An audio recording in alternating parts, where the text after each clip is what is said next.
Salam, hər vaxtınız xeyir olsun. Prizmanın növbəti buraxılışında xoş gördük hər birinizi. Aydan necəsən? Salam Sevinç, salam izləyicilər. Çox sağ ol, yaxşıyam, sizlər yaxşı olasınız. Ə, Bugünkü xəbərlərimiz nələrdir Sevinç? Çox uzatmadan ilk xəbərimizi səsləndirim.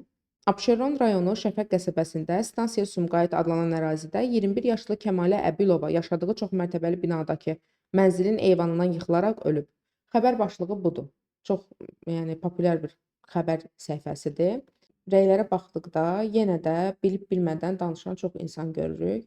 Amma uzun bir rəy çıxdı qarşıma. Bu Kəmalənin əmisi qızının rəyi idi. Belə deyir: Kəmalənin əmisi qızıyam və burada bilib-bilmədən danışmayın. Balkondan yox, pəncərədən özünü atıb. Səbəbi isə müasir pulla işə düzələn həkimlərimizin ucbatından burnunu əməliyyat elətdirdi və sinirinə toxundular. Bu isə ona çox təsir elədi psixoloji baxımdan. Otağının qapısını bağlayıb özünü pəncərədən atıb. Yüksək mərtəbəli binadan qardaşı qapını qırıb içəri girib, amma gec olub. Təəssüf ki. Siz bilib-bilmədən danışmayın burada. Ayıbdır. Yaxınları görür, ailəsi görür. Sadəcə rəhmət yazıb keçin. Düz deyib. Yəni sadəcə rəhmət yazıb keçmək bu qədərmi çətindir? Və mən istəyirəm yenə vurğulayım ki, xəbər səhifələri bilinçli şəkildə edirlər bunu. Tam faktı, tam hadisəni ətraflı şəkildə izah etmirlər. Biz bilmədiyimiz şeyi öz beynimizdən uydurmağa meyilliyik. Və xəbər səhifələri elə başlıqlar yazır ki, hadisəni tam şəkildə çatdırmır. Sadəcə oradan kiçik kəsitlər paylaşır. O elə tərzdə təbii ki, başa düşürəm, etməkdə məqsədləri odur ki, rəylər yazılsın, səhifə aktiv olsun, amma bir yerə qədər. Hər zaman olduğu kimi bu gün yenidən də rəylərdə bir çox yanlış fikirlərlə rastlaşırıq. Sən özün qeyd etdiyin kimi də bilib-bilmədən, əsas kökünü, altda yatan səbəbi bilmədən müəyyən bir fikirlər irəli sürürlər. Təbii ki, bu doğru deyil. Əslində burada əmisi qızının yazdığı rəy doğrudur ki, ən azından bəzi şəxslər üçün bir örnək olar. Və bunu da qeyd etdin ki, bu xəbər saytları, yəni sosial şəbəkədə paylaşımlarından müəyyən bir kəşfiyyata çıxmaq üçün ola bilər, sosial şəbəkədə daha çox görülmək ola bilər, istək. Yəni hər kəs tanıtmaq istəyir öz işini. Bu cəhətdən anlamaq mümkündür təbii ki.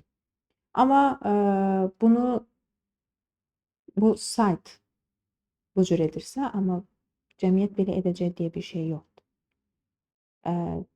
Ən az atıb deyilməyib də burada. Düşüb.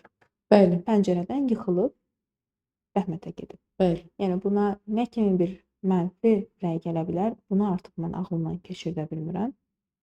Ola bilər qeyd edə bilərlər ki, yalandan bəlkə də deyiblər, düş yıxılıb, amma özünü atıb. Kim bilir nə törədib ki, özünü pəncərədən atıb. Bəli. İndi isə gələ əmisi qızının rəyinə. Qeyd edib ki, burun əməliyyatı edib müasir həkimlərin vasitəsilə. Ola bilər bəzən doğru əməliyyat keçirilməyə bilər. Əməliyyat sırasında narkoz çox verilə bilər. Narkozun çox verilməsi bəlkə nizamlanmaya bilər. Bu artıq həkimlərin bilə biləcəyi bir şeydir. Amma narkozun verilməsi də insanın sinir sistemindən asılıdır. Yəni sinirləri daha çox oyaq olan insanlara narkoz daha çox verilir ki, onun sinirləri yatışsın, ağrını hiss etməsin. Bu cəhətdən anlamaq mümkündür. Amma təkcə burada günahı onların da üzərinə atmaq lazım deyil ki, həkim nədir günah? Məsələ də bu olmaya bilər. Çünki əgər bir şəxs üz quruluşunda hər hansı bir nahiyəsini kompleks halına gətirirsə, o sosiallaşmaqda çətinlik çəkir, insanlarla ümumiyyətlə rahat şəkildə danışmaqda çətinlik çəkəcək. Çünki hər zaman sanki belə deyək də beynində düşünəcək ki, mən danışıram, bəlkə mənim burnuma diqqət edir, bəlkə Bəli. mənim burnuma diqqət edir və yaxud da gözümə, qaşıma, çənəmə, dişimə, qulağıma fikir verir, mənə qulaq asmır. Halbuki bir nüansı gözdən qaçırırıq ki, danışıq əsnasında ümumiyyətlə cəmiyyətdə hər hansısa bir mühit deyək də, sosial ortamdan olduğumuz zaman heç kim bizim qüsurumuza diqqət yetirmir. Gəlin buna belə bir misal çəkim. Misal üçün bizim üzərimizə hər hansısa bir ləkə düşür geyimimizin üzərinə. Onu sadəcə biz görürük. Biz demədiyimiz müddətdə mən sənə desəm ki, mənim hər hansısa köynəyimin bu hissəsinə ləkə düşüb, deyəcəkdin ki, ay görməmişdim. Dedim fərqinə vardım. Bəli. Yəni bu o deməkdir ki, heç kimin qüsuruna o qədər də əhəmiyyət, önəm vermir. Bu sadəcə olaraq müasir dövrdə, 21-ci əsrdə insanların daha çox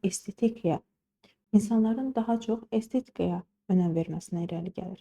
Diqqət etsək görərik ki, hər kəs bir-birinə bənzəməyə çalışır, hər kəsin Bəli, burnu sanki daha estetik durmalıdır, gözləri, qaşları, hər hər bir şey standart şəkildə olmalıdır. O zaman sənin özünə xas bu gözəlliyin harda olacaq? Əslində bir şeyi biz bilmirik ki, insanın gözəlliyi sadəcə onun simasından asılı deyil. Onun enerjisindən, adi bu ruhunun təmizliyi belə, ruhunun müsbət enerjide olması, o aurası. Məsəl üçün bir ortama bir şəxs daxil olanda deyir ki, necə gözəl bir sanki işıq saçdı içəri girəndə. Bu həqiqətən var. Məcazi mənada daha çox deyirik bunu, amma onun bizim şüuraltımızda yaratdığı fikir tam olaraq elə bu məcazi məna ilə uyğundur. Ola bilər, kimsə özünü bəyənməyə bilər, müəyyən bir standartlara sahib ola bilər. Buna hörmət və sayğı duyulur. Çünki hər kəsin seçimi özünə məxsusdur. bəli, Yəni o burnunu əməliyyat etsə də özünü özgüvənli hiss edə bilər, etməsə də özgüvənli hiss edə bilər. Gərək həmin şəxsin özünü atmasına, sinir sisteminin bəli, pozulmasına ola bilər ki, özünü atsın. Çünki artıq beyin tab gətirmir. Adi sinir sistemi həssas olduğu zaman ətrafdan gələn kiçik xırda səslər belə onun qulağında çox gürultulu şəkildə olur.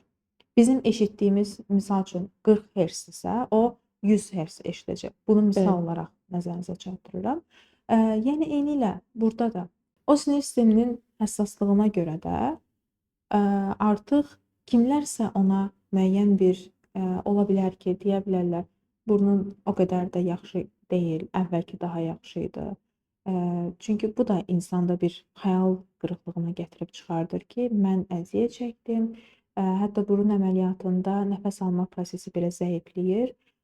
Yemə qidalanması rahat olmur, oksigen qəbul etməsi rahat olmur. Beyinə oksigen də getməyəndə artıq burada avtomatik şəkildə beyin qidalanmır. Nə qida olaraq sağlam qidalanılmır, yəni daha çox maye qəbul olunur, daha sonra oksigen qəbul etmir. Yəni heç bir məhdudiyyətlər olur. Qidalanmasında məhdudiyyətlər olur və bu da daha çox həssaslığa gətirib çıxardır.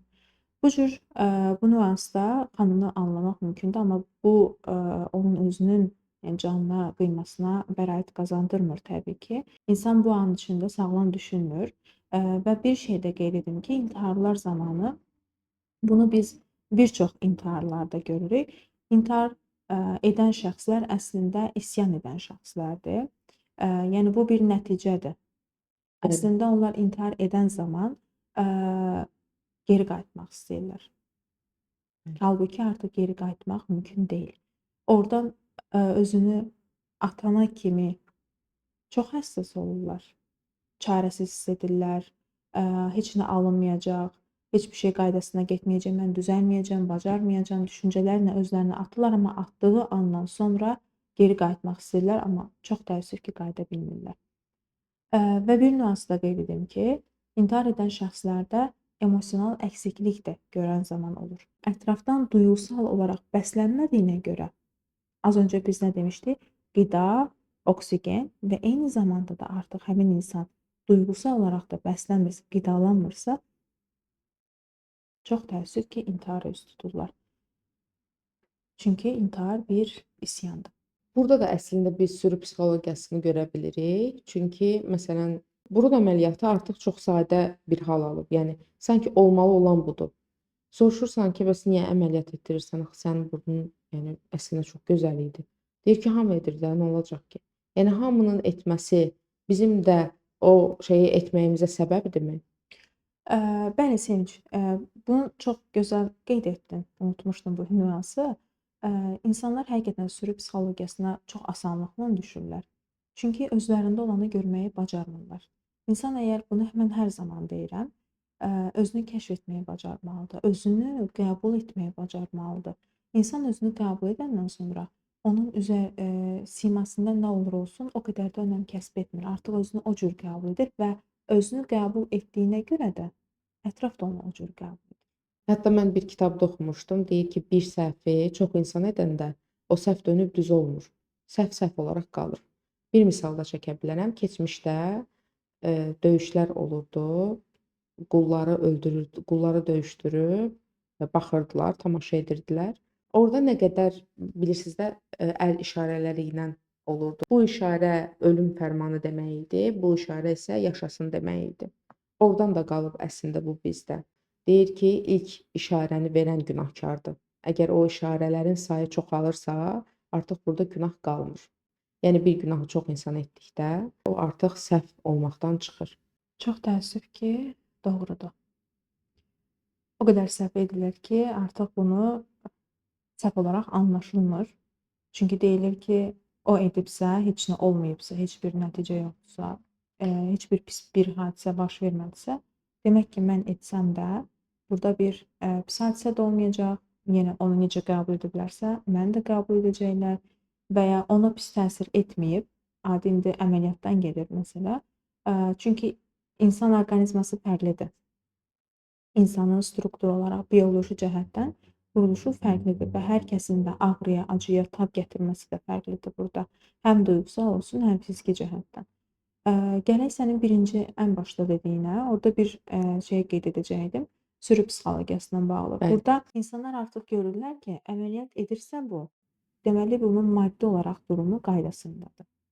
Və ya marka telefon işlədirsə, onun maddiyyatı yerindədir və yaxud da bir neçə ev varsa və ya maşını varsa, artıq insanlar maddiyyatı, zənginliyi ancaq və ancaq əşyalarda görürlər.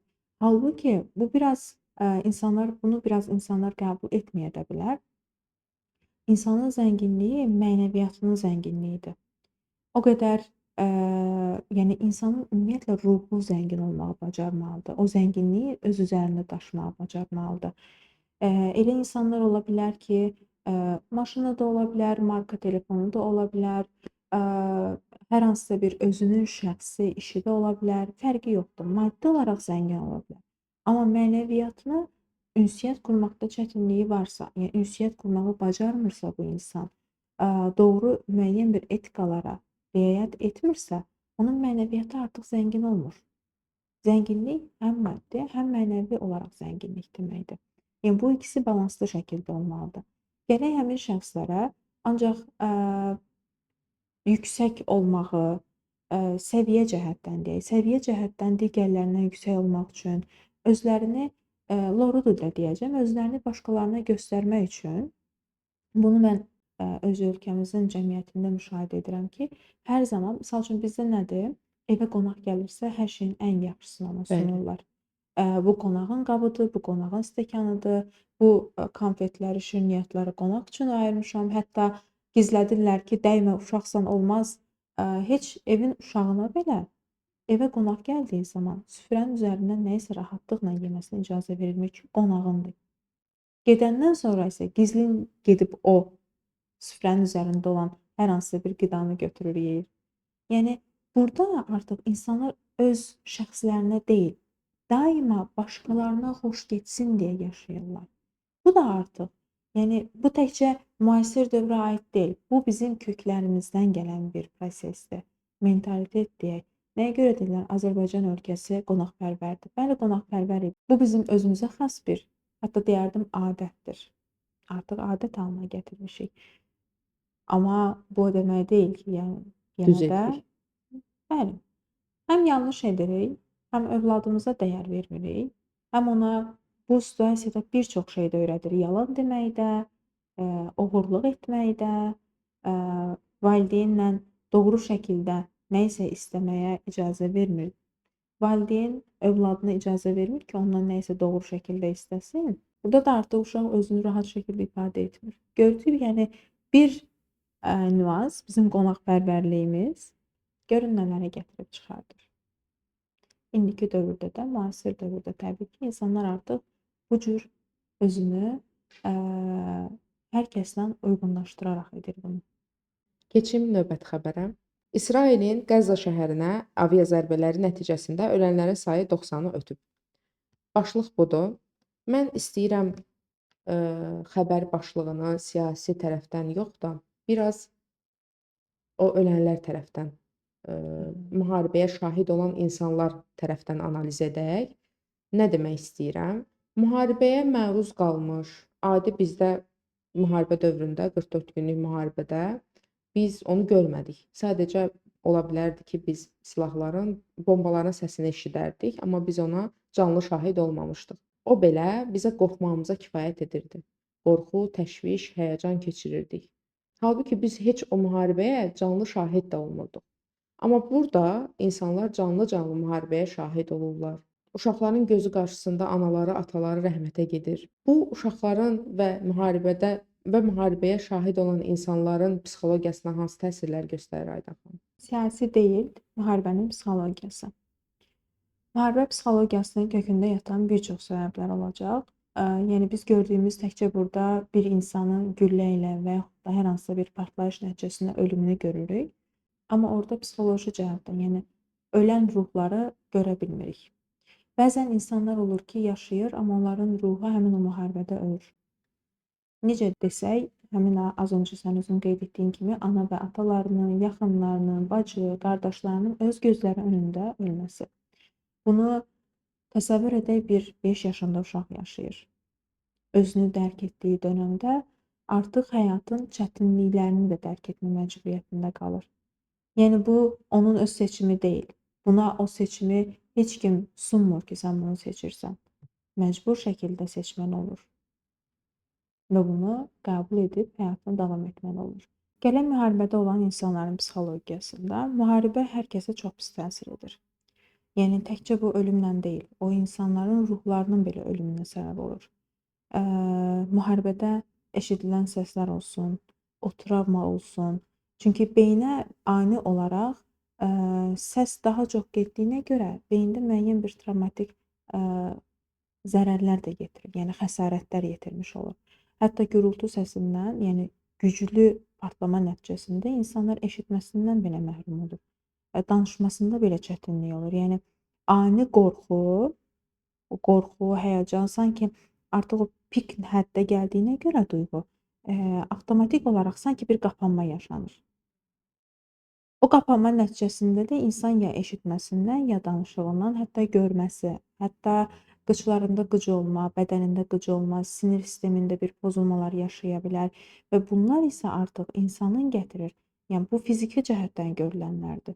Amma psixoloji cəhətdən isə bu insan ümumiyyətlə heç gələcək bir zamanlarda bir çox fəsadlarla rastlaşacaq. Bu fiziki cəhətdən görülənlərdir. Amma psixoloji cəhətdən isə həmin şəxslərdə o qorxu bir çox fəsadlara yol açır. Bu fiziki olaraq məsəl üçün onun müəyyən bir müddət keçdikdən sonra eşitməsi yerinə gələ bilər, danışığı qaydasından düşə bilər və yaxud da müəyyən bir fiziki pozulmalar qaydasından düşə bilər müəyyən bir müalicə nəticəsində. Amma psixoloji olaraq da müalicə ilə təbii ki, bunlar mümkündür. O da necə? O qorxunu təsirini azaldaraq.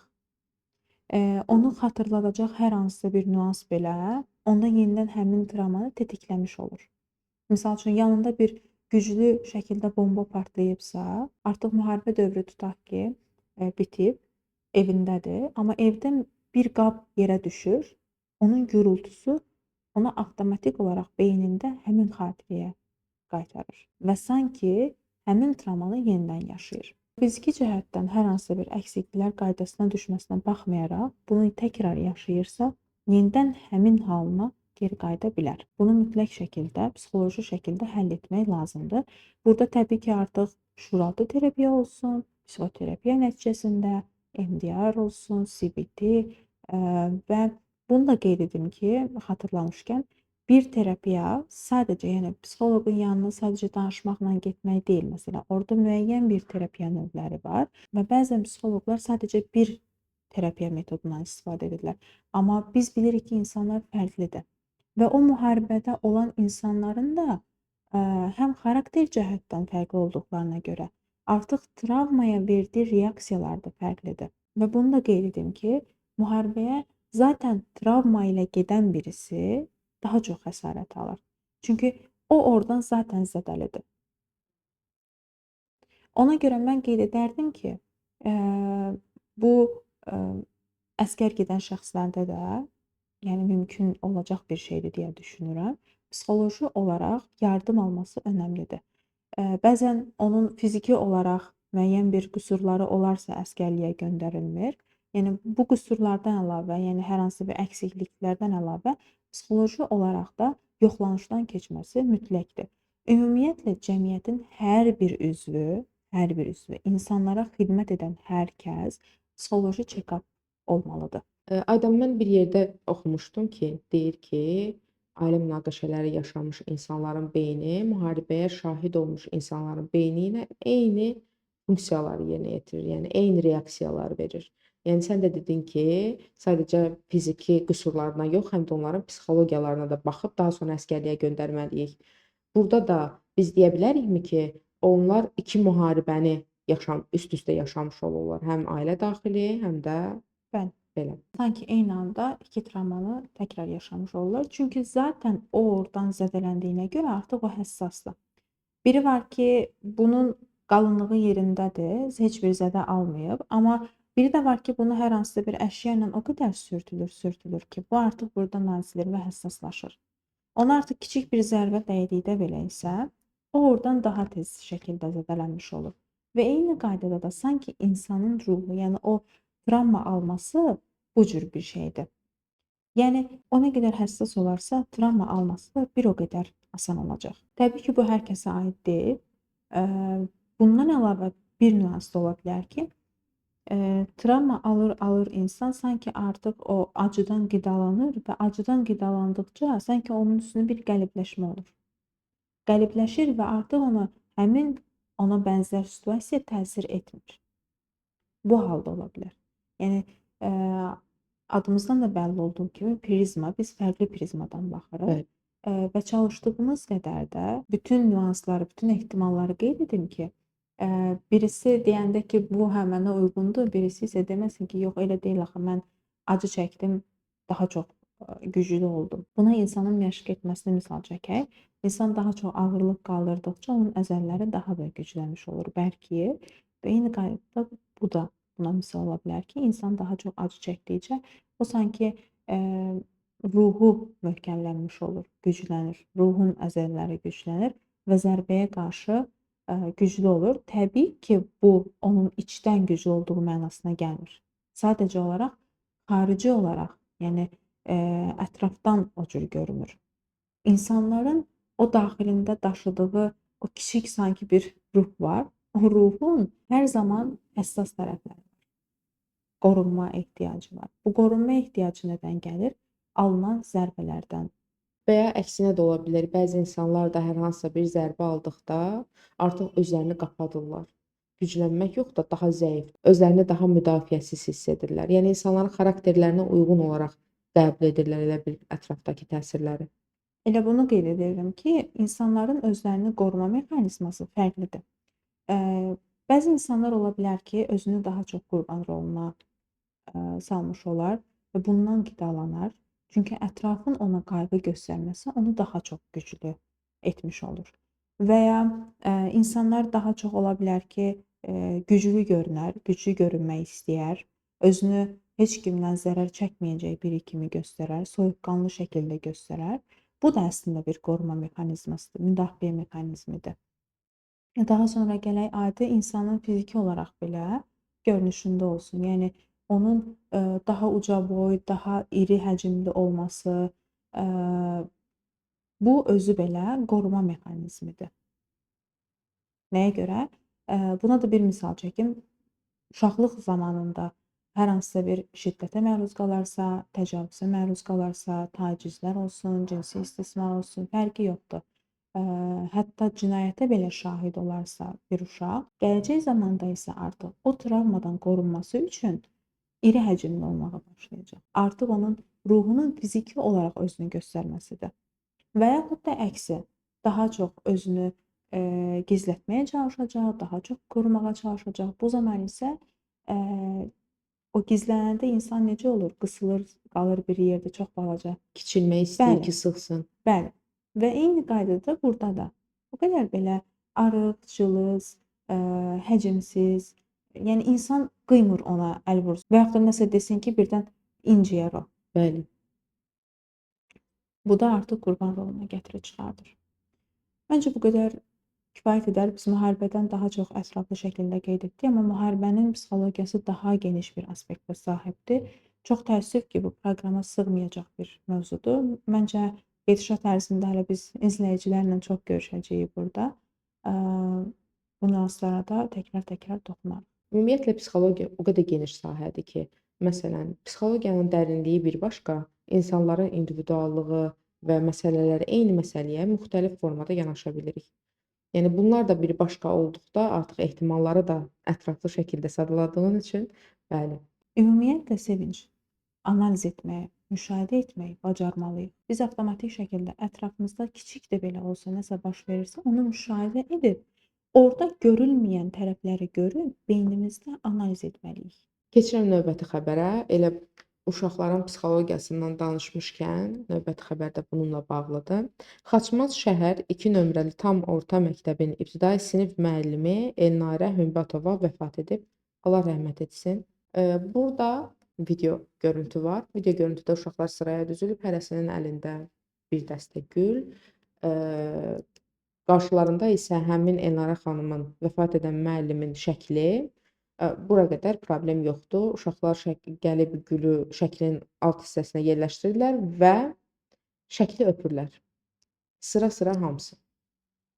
Yəni bu nə dərəcədə Səbəb düzgündür? nədir? Səbəb olaraq vəfat edən müəllimlərinə hörməti göstərmək istəyirlər, amma bu heç düzgün bir göstəriş deyil.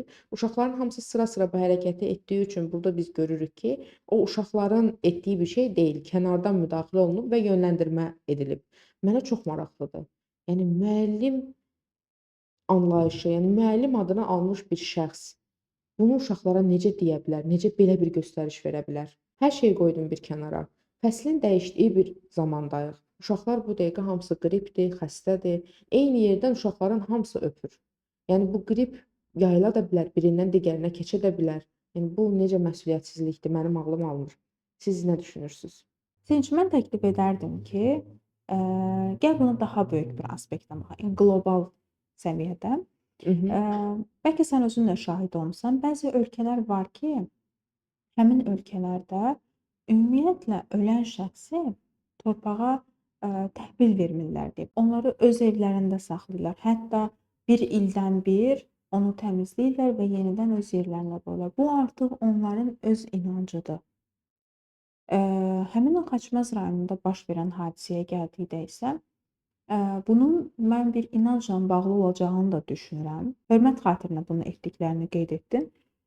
Təbii ki, yəni burada artıq insanlar düşünmürlər o inancı yerinə yetirdikləri zaman ki, burada antisanitar bir hal baş verə bilər. Adi o bir ölünün torpağa dəfn edilməməsi belə antisanitarlıqdır. Yəni orada bir çürümə baş verməlidir, onun ətrafında insanlar olur. Yəni hətta o həmin ölən şəxsi daha yaxın təmasda olmuş olurlar. Bu həmin insanlara dəri xəstəliklərinə gətirib çıxarda bilər. Bəli. Gərək həmin o təbii ki, sən özün də düz qeyd edirsən ki, hal-hazırda fəsil dəyişkənliyidir, daha çox xəstəliklərin artan zamanıdır və bu zamanda xəstəliyin keçməsi daha asanlaşmış olur. Eyni yerdən hər kəsin eyni anda nəyisə etməsi müəyyən bir antisanitar hal yaratmış olur. Gələk burada bunu öz istəkləri iləmi, yoxsa başqasının təkidi iləmi edirlər? Buna da diqqət etmək lazımdır. Öz istəkləri ilə edirlərsə, yəni bunu bir qayda, bir inanc nəticəsində edirlərsə, bunu artıq mənim fikrimcə, mənim psixoloji cəhətdən, psixoloq olaraq baxış açımdır ki, qarşılamamız doğru deyil. Bu onların seçimidir. Yox, əgər kiminsə təkidi vasitəsilə bir müəllimin, bir direktorun deyək, rəhbərliyin təkidi nəticəsində edirlərsə, bu zaman artıq onların şəxsiyyətlərini alçatmış şəkildə olmuş olurlar. Ola bilər müəllimlərinə hörmət nəticəsində, amma hörmət etmək sadəcə o şəkli öpməklə, təmas etməklə deyil. Və bir də qeyd etmək istəyirəm ki, mən inancdan əlavə bunu mən düşünürəm ki, bunu təkid edən şəxs xüsusilə uşaqların üzərindən təkid edir. Əgər o hörmətdirsə, o hörməti müəllim kollektivdə göstərə bilər. Rəhmətə gedən bir müəllimdir, uşaq deyil, düzdürmü? Amma uşaqların üzərindən edib bunu video şəklinə alıbdır. Demək ki, burada məqsəd göstərməkdir. Yəni nə isə göstərməkdir. Yəni uşaqlar müəllimi beləmi hörmət edirlər, sırf uşaqlar üzərindən bunu çəkib paylaşıb, daha çox baxışmı yığmaq istəyir, bilmirəm. Yəni mən bu məqsədlər ağlıma gəldi ilk öncə. Əgər belədirsə, çox təəssüf. Əgər həqiqətən belədirsə, burada bir çox nüansı görmək olar psixoloji cəhətdən. Bir həm göstəriş, az öncə biz özümüz də qeyd etdiyimiz kimi qonaqpərvərlik kimi, bunun da eynilə hörməti bu cür göstərmək kimi. Bəli, Cəmaət desin və yaxud da başqa məktəblər desin ki, çünki hal-hazırda məktəblər daha çoxdur və hər bir məktəb bir-birlərinə daha çox mübarizə içində olurlar. Və bunu göstəriş olaraq da edirlər ki, mənim məktəbimdə şagirdlər müəllimlərimə qarşı bu cür hörmət edirlər və necə sevib, sevgi ilə yola salırlar. Biz diqqət etsək görərik ki, bir çox məktəblərdə elə hallar olub ki, müəllimlərə hörmətsizlik də ediblər. bəli. Müəyyən bir dövr vardı ki, yəni müəllimlərə hər hansı bir əşya atıblar və yaxud da adi biz görsə müəllimlə dalaşıblar. Yəni biz tamam, müəyyən bir cəhətdən anlamaq olar ki, insan, yəni həmin yeniyetmə olsun, həmin uşaq olsun, özünü müdafiə etmiş olur. Amma bu o demək deyil ki, özünü müdafiə etmək üçün sən daima bir başqasına zərər yetirməlisən. Yəni bu səni doğru etmir, yəni haqlı çıxartmır. Hər bir problemin çıxış yolu olduğu kimi, bunun da bir həll yolu var. Əgər biz özümüzü müdafiə etməliyiksə, bunu etik çərçivədə, sözlərimizlə də doğru formatda deyə bilərik. Həmçinin də özümüzə qarşı olan hörmətimizi də qorumuş oluruq. Mən özümü ifadə edəcəm, mən özümü qoruyacam deyib özümüzə qarşı hörmətsizlik edərək qarşı tərəfə də hörmətsizlik ediriksə, bu yəni artıq qarşı tərəfin bizim şəxsiyyətimizin alçatmasına ehtiyac yoxdur. Mən zaten öz şəxsiyyətimi alçatmış oluram. Çünki öz pisimi göstərmiş oluram. Bu cəhətdən də ola bilər ki, həmin məktəb digər məktəblərə göstəriş olaraq etsin ki, mənim məktəbimdə müəllimlərə qarşı bu cür hörmət edilir. İndi isə keçim növbəti xəbərə. Artıq sonlara doğru yaxınlaşırıq. Asrada hamilə qadının toyundan sonra ölməsinin ilkin səbəbi açıqlanıb. Xəbər başlığı budur. Xəbərə ətraflı şəkildə nəzər yetirdikdə isə görürük ki, rəhmətə gedən bir qadın deyil, 17 yaşında uşaqdır. Hamilə olub daha əvvəldən. Güman olunur ki, bətnində körpə rəhmətə gedib və bilməyiblər. Zəhərlənmə verib və nəticədə toy günü uşaq da ölüb. Problem nədir? Problem ilkin olaraq xəbərin başlığıdır.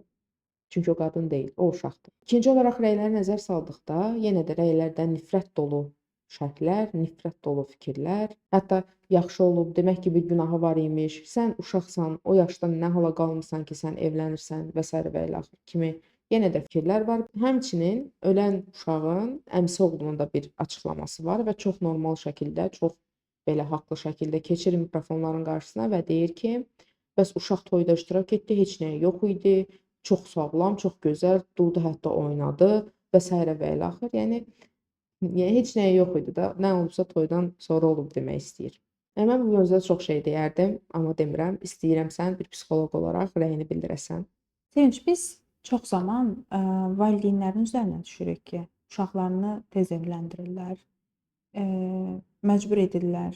Doğrudur, bu öz yerində. Məcbur edən valideynlər də var, uşağa heç seçim buraxmırlar. Amma biz diqqət etsək görərik ki, hazırda bəzi uşaqlar özləri də tez evlənməyə can atırlar. Əslində bu da uşaqlıqdan aşılanan bir duyğudur.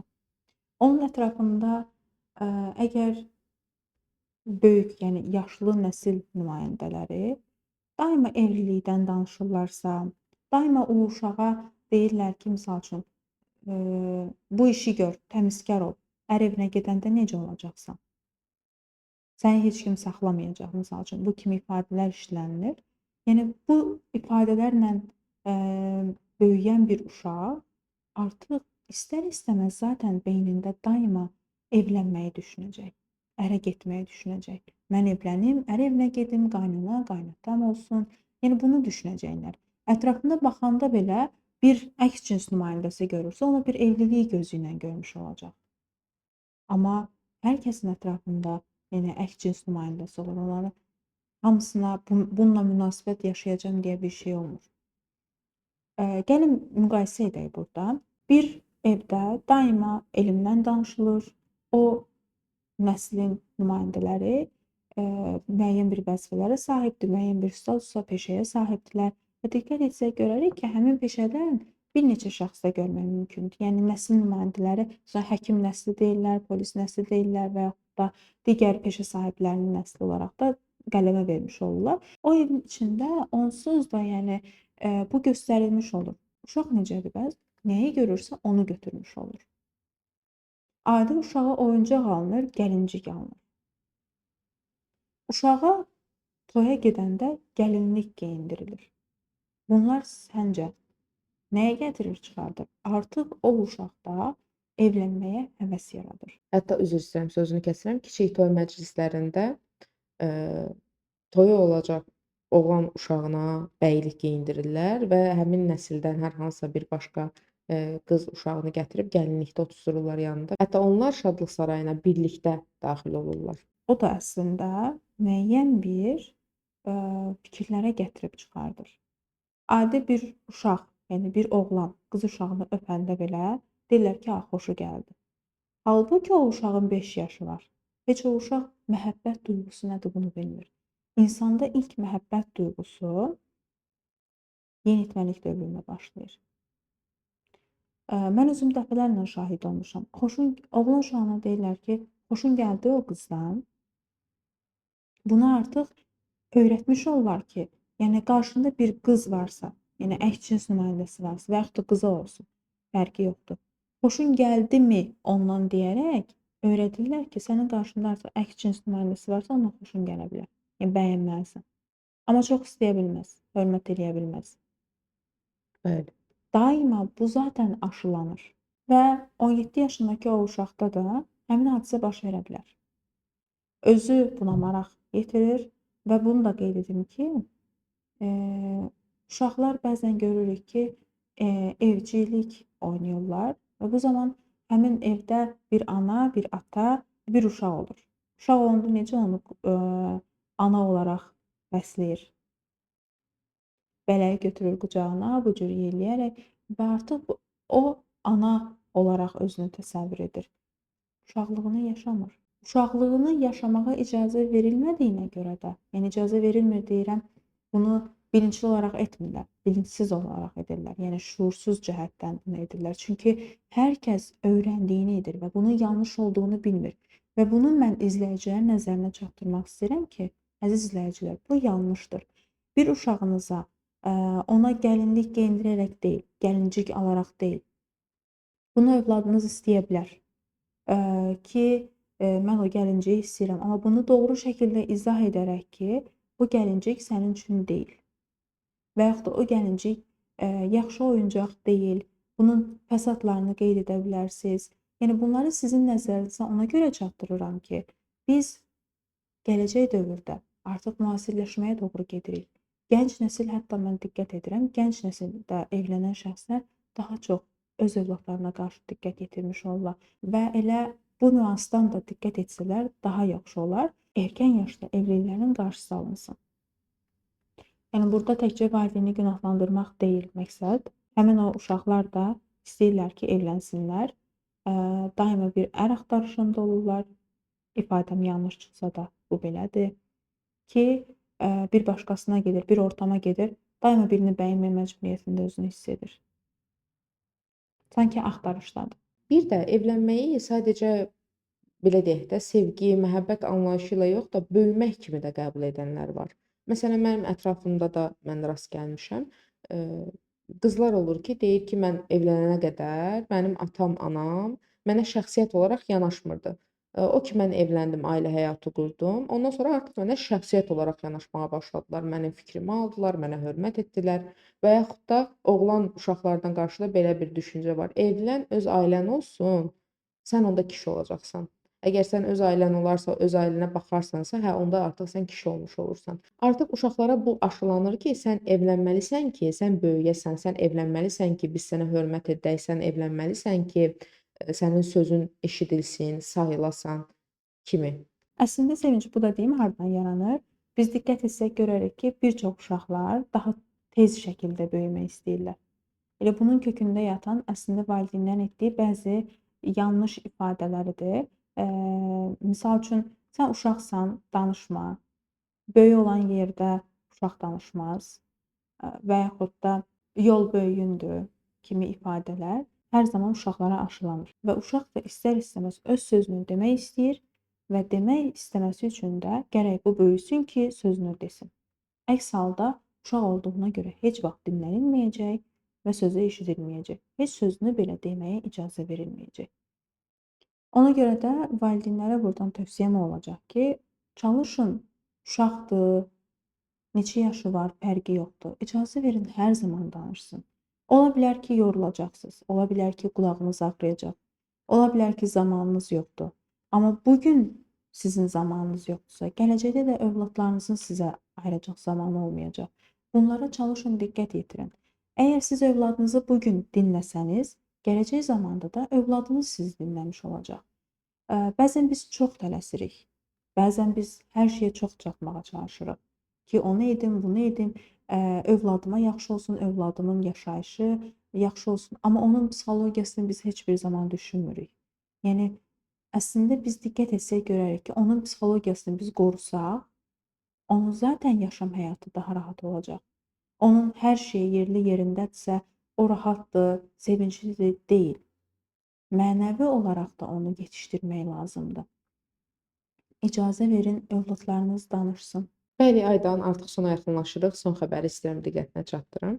Monteneqroda saxlanılan Azərbaycan vətəndaşı Yaqub Qurbanov azadlıqda. Video görüntüdür. Video görüntüdə bir-birlərini möhkəm şəkildə qucaqlayırlar. Sanki o həsrət, belə deyək də, hiss olunur. Mən istəyirəm sənə sualı belə ünvanlayım. Biz həftə ərzində cinayətlərin müxtəlif növlərindən danışırıq. Hər cinayətin də bir cəzası var. Həbs cəzası. Həbsxanada olan insanların psixologiyası necə olur?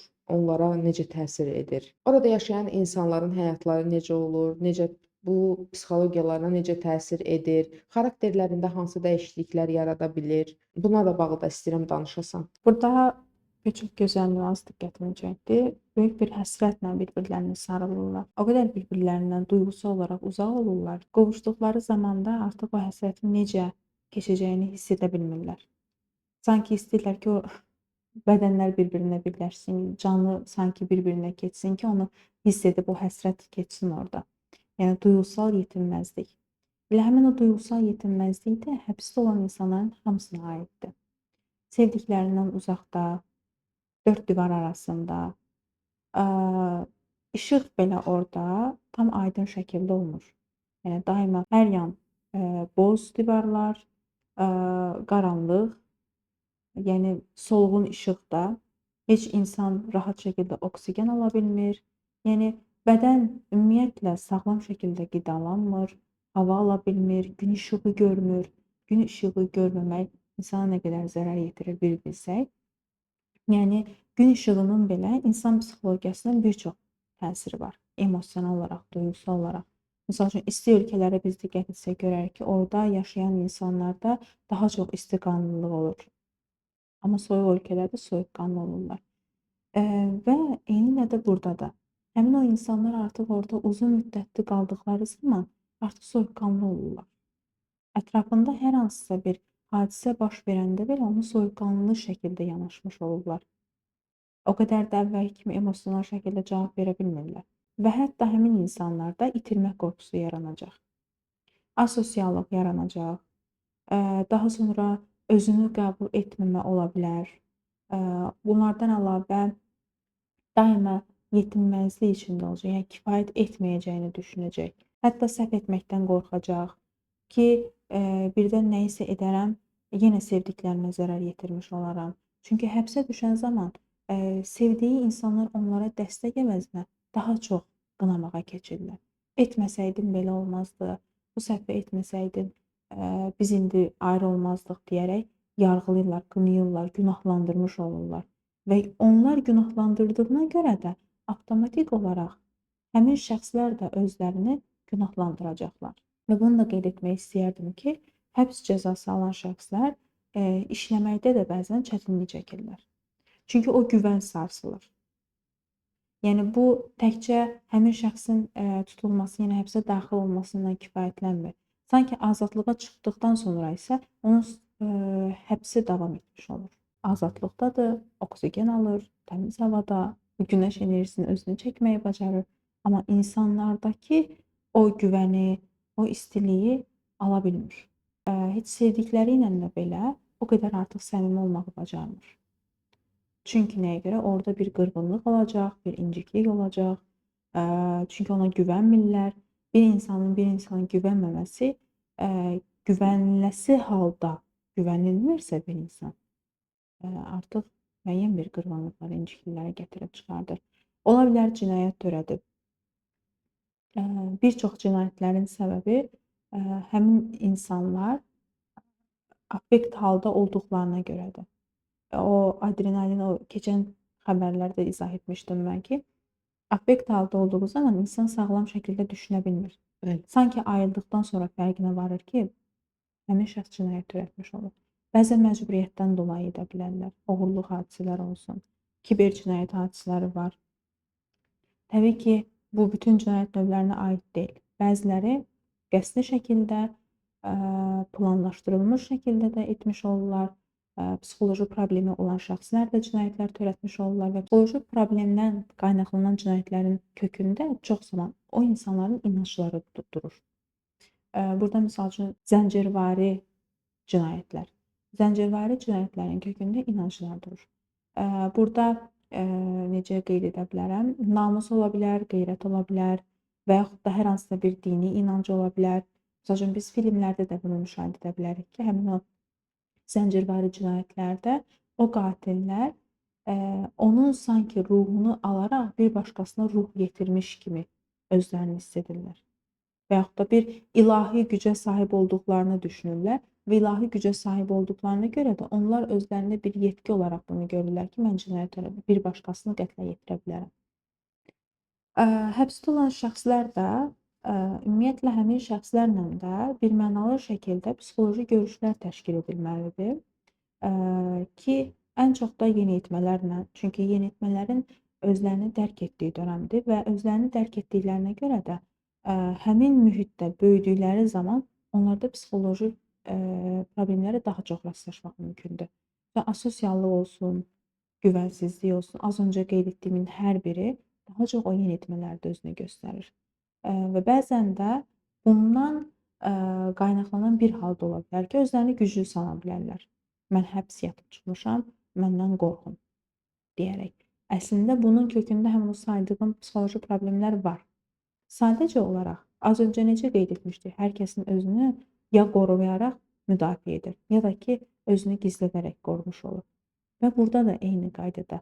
Və həmin şəxslər də özlərini güclü şəkildə göstərərək ki, mən həbs yatıb çıxmışam, məndən qorxun deyir. Sanki ki, heç kim ona heç nə deməsin, onu heç kim günahlandırmasın.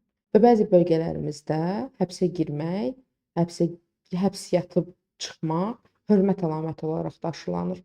Filan kəs yatıb çıxıb, o güclüdür, filan kəs yatıb çıxıb, o hörmətli oğlandır, belədir, elədir. Yəni bu cür ifadələr də gəzir. Mən də elə bunu nəzərinə çatdırmaq istəyirəm ki, güc obyekti olaraq görürlər. İnsanlar da çox zaman özlərindən güclü olan insanlara daha çox hörmət etmiş olurlar. Yəni sevinc hər bir əslində baş verən hadisələrin kökündə psixoloji nüanslar yatır. Sadəcə olaraq bunları görüb, müşahidə edib, hətta analiz etmək lazımdır. Təbii ki, mən dediklərimlə kifayətlənmir bunlar. Çünki burada bəzilərini qeyd edirəm, bəzilərini unuduram. Hətta proqrama daha sonra baxandan sonra yadıma düşür ki, kaş bunu da deyərdim, bunu da qeyd edərdim. Amma təəssüflənmirəm ki, niyə demədim. Çünki bilirəm ki, bugün bunu deməliydim. Sadəcə bunları deməyim kifayət edəcəkmiş. Zaten biz yenidən təkrar çox görüşəcəyik. Daha çox xəbərlər müzakirə edəcəyik.